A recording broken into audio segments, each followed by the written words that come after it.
Welcome back to the Wheel Brick. Today we'll be checking out the Lego Technic Volvo L120 electric wheel loader. This is set 42209, has 973 pieces in it. It's rated 9 plus, and it retails for $120 in the United States. Flipping to the back of the box, you can see a picture of the real deal, and then you can see a rear picture along with some of the functions in here. And on the front of it, it does say right in here, motor not motorized, because of the electric wording here. So let's get into building it. So looking inside the box here, we have 8 numbered bags. We have a unnumbered bag with bigger parts in it. We've got 4 loose tires. We got a new bucket piece just for this set. And then we have a sticker sheet, and then of course the instruction manual. So let's get into this. So here's the completed model on this wheel loader, and this thing is packed load of features. So let's get into all the features on it and everything you need to know. So first up, on the front, you have a new bucket mold here, and then all these gears will actually go with the corresponding knobs back here. So this knob will tilt the bucket up and down. This one will raise the bucket, and this one goes really, really slow because of the way the gearing is. But you can see here we're lifting up the bucket, and then we can tilt it, and you can see it tilts all the way down with this other knob. So it's really simple to use for the bucket. For this, there's no pneumatic functions or electric motors. So next up here, we have the steering on top, and this actually does what you think it does. It makes it steer the loader back and forth, back and forth. And then here we have a few little details like a shovel, and then maybe a fire extinguisher or a hydraulic tank. And then we have some lights up here so you can see what you're doing. And if I look under here, I'll show it when the bucket's fully up. But you have the gearing exposed, which I think is really cool because then you can see it in action. So back here we have a cover that pops up, and we have the electric motors exposed here. These aren't real electric motors, they're just modeled to look like them. But what's really neat is that if you move it along, the wheels turn, the electric motors turn in there. Let me zoom it in so you can see that. You can actually see when it moves along, the gears and the motors actually move, which I think is really, really cool. And of course, this has 4-wheel drive, so if I were to do this and kind of hold on to it here and move the back wheel only, the front wheel moves, and you can see the gears are still moving with the motors. And then if we go here, same deal.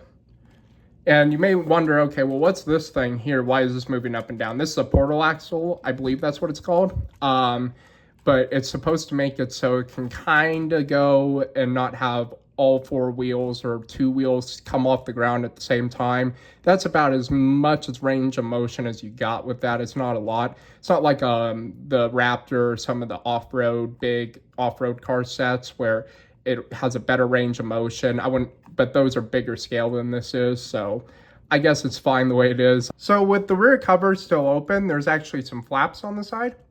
Or if you open it up, you can actually see some battery components, and that's the same deal on the other side too. You can see some battery components. Now, important to note, this cannot close all the way with these open.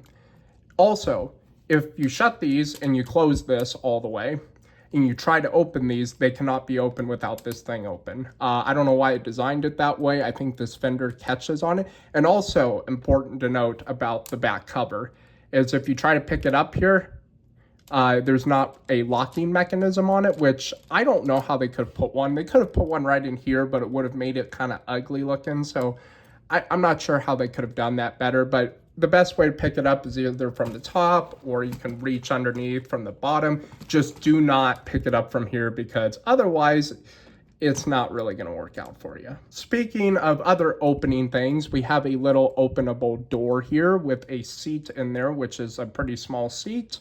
And then a steering wheel in there with some extra control knobs in there that are kind of posable. It's kind of hard because your finger doesn't really go in there, but I do like the detail in there. So let's go ahead and close that door. And one of the biggest gripes about this set from people is this blue gear here. So this blue gear here controls the steering. And some people are like, well, why do you not make it in gray? It's blue. And the thing with Technic recently is that people have said that, oh, Technic's too pretty, and then when they try to make a functional set with actual because this is a kind of it's a good looking set, but it's really made for functional purposes. But when they make a functional set and they do something like that, not everyone can be happy, and they complain, oh, you should have made that gray or whatever. I think it's fine, and I think it's actually cool because Toyota, I'm going to say this, my truck does not have this because it's not a hybrid or electric vehicle, but Toyota with their emblem, I'll put a picture right in here, but their Toyota badge has like blue trim around it to signal hybrid electric vehicles. And so I think that's just kind of cool to have it here, because then you can be like, oh, that's, if you miss all the other electric branding, oh, it's electric because it's blue. So I don't know if that's what the original design intention was, but that's the way I like to think about it. Another thing I forgot to point out here, we do have some stairs. So hypothetically, you could climb the stairs and go and put a minifigure in there, but it's not really, let's see if I got a minifigure. Yeah, I got one here. I got a F1 minifigure we're gonna try out. I just pulled his helmet off. We're gonna use the Mercedes minifigure here with the helmet. He's not really a construction worker, just for proving my point here. Minifigures don't really fit in here, and I wouldn't expect them to. And another kind of cool thing is that here's how minifigure scale is compared to this. It's huge. Actually, the minifigure could pretty much fit in the actual wheel, which I think is kind of funny. But yeah, this is not really designed for like minifigures. Technic has never been really designed for minifigures. They did have some minifigures, or not minifigures, but figures like back in the day, early days of Technic, but those have been discontinued for 15, 20 years, I think, and I don't think they're ever going to bring that back, and there's just not really a great way to do it. All right, so moving on to the back here, we have Volvo lettering here with some, I guess this is some high visibility markings, and then we have a little high voltage thing under this thing here that actually signifies a charge port. And you can open up the charge port, and in case you were wondering, yes, it is sort of compatible with the FMX truck and EC230 excavator battery box.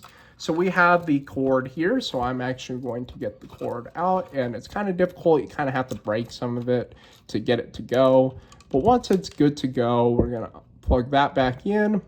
And theoretically, you could have the excavator and all that, pick this up. I'm gonna have a video coming soon on the whole FMX truck, and I'll show this in scale and everything like that. This video is just meaning for this, focusing on the actual loader itself. So we're gonna plug this in here, and unlike the EC230, this cannot be plugged in like this. You have to flip it around and use the studded part. And then if you pop it in there, there we go. It's now theoretically charging, even though there is no such thing as electric motors on this set or pneumatic functions like the excavator does have. So I wanted to talk a little bit about the graphics on this. Everything you see here that's a graphic is a sticker, which is fine for a 9+ set. And a lot of people have complained that this just looks like a generic front end loader. If you take all the Volvo markings and electric stickers off of it. And to like an extent, untrained eye and from far away, yes, it does, but there are details like this kind of sloping back that's specific to Volvo. And there's other like little quirks in here that are specific to Volvo. I like that it's a actual Volvo branded set, because Lego has had a long lineage in Technic sets with Volvo for their construction machinery. So I like that they're keeping the tradition on, even though it costs a little bit more just because you're paying for the branding. But at the same time, I don't think I would have bought this if it was a generic one. Or an unlicensed one. I do like the licensed stuff. It just kind of adds more to it. So flipping this around here, we're going to do some tests with the bucket. So some of you may recognize this jar if you watch my dump truck video. we're going to try this out and see if we can't put some rocks in here and it'll actually lift. I don't know about this. The dump truck has issues, so let's try it. So far, so good. You can actually see it's kind of bending this one a little bit with the load in there. But yeah, it does pick it up. Now, does a big rock do it? No, it's going to tip the whole thing. The big rock does not work. I would assume dirt, sand, and all that will fit in here without it grinding the gears. So let's go ahead and do the little, let's try to dump it. Grind my gears a little bit here. Yep, it'll do it. There we go. Slowly but surely, it dumps the rocks. Now with the front loader kind of lifted here, you can see all the gearing that's in here. And then what I also think is interesting is these heavy duty differentials. So these heavy duty differentials are only on sets really that have the electric motors, which technically means you could probably modify this to put real electric motors in it. But the real reason I think they put this big differential in instead of the regular one is the fact that this one just looks more heavy duty. If you had the other one in, it probably would not look as heavy duty. And again, people would probably complain, well, put the bigger ones in there. But I think it's really so people can, you know, have the little bit of creativity and put electric motors in this if they so choose. I don't know how hard that would be because of all this gearing. Somebody will eventually probably figure out how to do it. But for now, I'm going to just keep mine with the standard hand of God steering and the good old arm and hand to push it. So the price in the United States on this. So in Europe, in euros, this cost $100. And Lego sets used to cost about the same in euros as it did to the dollars. And so if you were going and it was across the board without the whole tariff situation we got here, which I'm not going to go into because I'm not going to get political, but it would be $100. But since the tariffs have came into play, this costs $20 more in the United States, and I believe that is just because of the tariffs, unfortunately. And I almost did not buy this for that exact reason, but I did because I don't know if and when this is going to go on sale, or like what the supply is, because there could be lower supply here because of the said tariffs. But I think this is just going to be the way Lego's going forward in the United States, is we're going to be paying more, unfortunately, for sets that probably should cost less.